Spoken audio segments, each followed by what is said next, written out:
Thank you very much. So good day, everyone. My name is John. I am from Boeing University.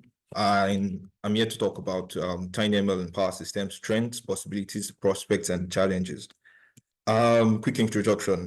John, I'm a Nigerian. I'm a power systems engineer by discipline, and my research interests includes electricity markets, smart grids, basically AI and ML applications in power systems. So what is the power system? Power system generally refers to the generation, transmission, and distribution of electrical energy. And with recent increase in renewable energy integration into the grid, we've had to look at the variability because renewable energy sources give variable energy at various times. So we need to be able to properly predict when or predict the amount of energy we're going to have at every point in time.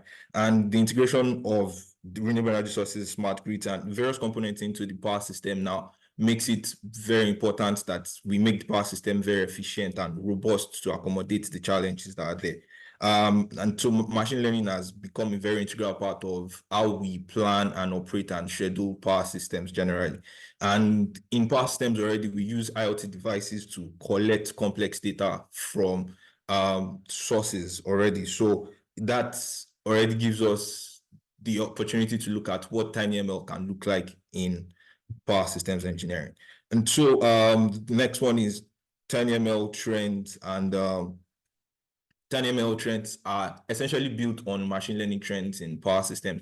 And there are three trends that we're looking at, but this list is not exhaustive, but these are like the three main trends. The first is forecasting. Renewable energy, we need to know how much energy we're able to generate at every point in time so that we can adequately plan for the system. And then we also need to know the amount of energy that is required at every point in time. The power system is all about equilibrium and being able to determine keeping the system in equilibrium essentially. And so being able to know how much energy you have at a particular point or how much demand you would have at a particular point is very important for power systems operations and scheduling. The next one is electricity markets. Now we have prosumers, producers and consumers interacting with the grid in real time. And because of that interaction, their electricity prices tend to vary. It fluctuates essentially. And so we need to be able to properly forecast what the prices will look like at any point in time so that adequate plans can be made to ensure the reliability of the power system. And also cost optimization, trying to come to a compromise, you could call it, between the asking price of the producer and the buying price of the consumer. And the last one is fault analysis and detection. So essentially, we have more complex, large, and integrated grids now with the introduction of smart grids and distributed energy sources. And so when a fault occurs in the grid, it's very important that we're able to quickly detect where the fault is before we have a cascaded effect of where the problem, before we have a cascaded effect of the system and essentially can lead to system collapse. So it's very important to be able to quickly detect where those faults occur. And in this situation also, machine learning has been used to predict and classify the types of faults and where the faults occur. And now, so possibilities of TinyML in power systems. This image is essentially referring to the two things. So we already have data collection at this level. So we have at relays and PMUs and smart meters.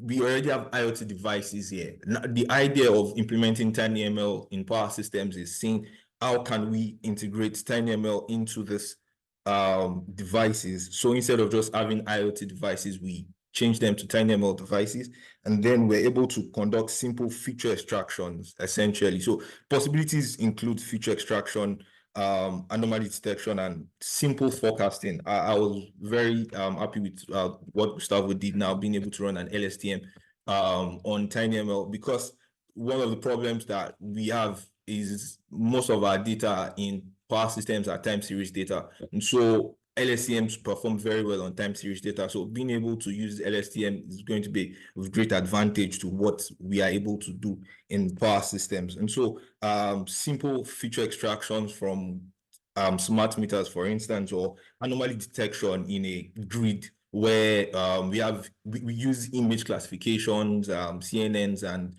even for audio sources, because we're trying to, in our grid, for instance, we're trying to understand, okay, what the images around that place looks like, what the sound of electricity in your yard, for instance, looks like, and all of those things. And so all of that information, we can change those devices to TinyML devices where they're able to make simple inference decisions and take or actuate the necessary course of action.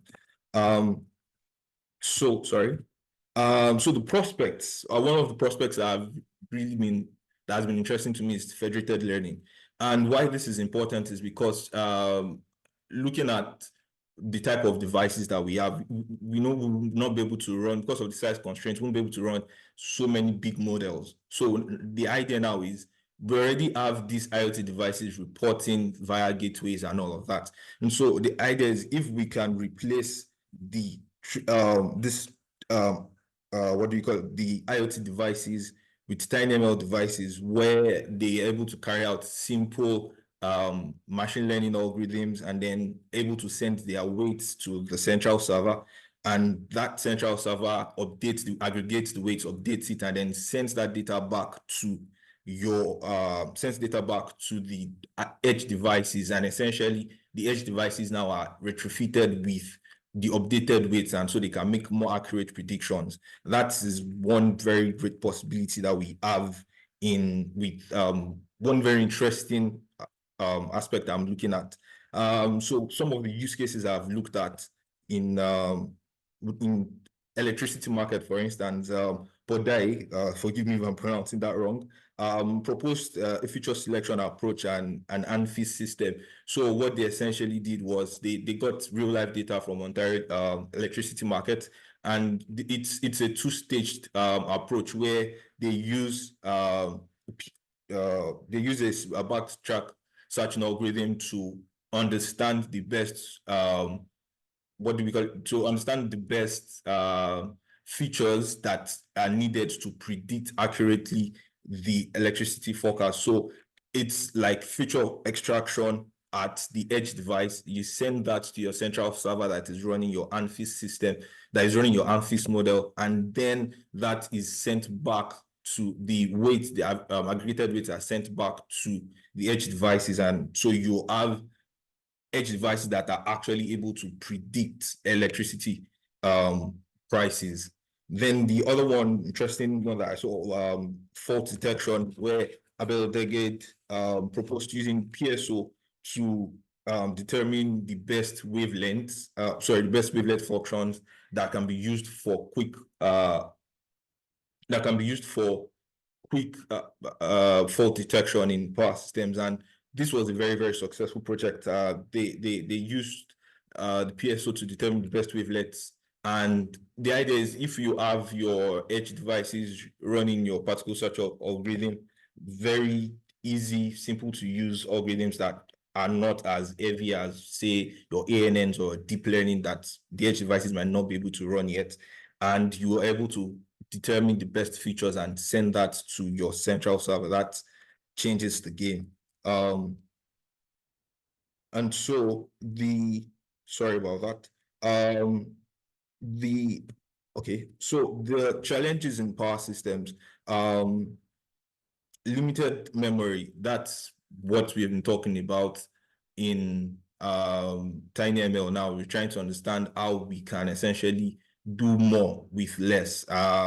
Then periodic model updates. Now, because the power system is a very dynamic one, we need to make sure that we are able to effect changes almost instantaneously. And so we can't have models that are running outdatedly. So being able to update those models in real time is very, very important and crucial. And then the next one is low power devices in high powered systems. And so this is about the deployment of those IoT devices, right? If you're going to talk about a more prevalent use of TinyML in power systems, in some instances, take for instance, in transmission lines that deals with high voltage transmissions, we would have to integrate or we would have to install, say, current transformers alongside to ensure the protection of those devices. And so those are some of the challenges that we might need to look, but the prospects of TinyML in power systems is very, very, very, very bright.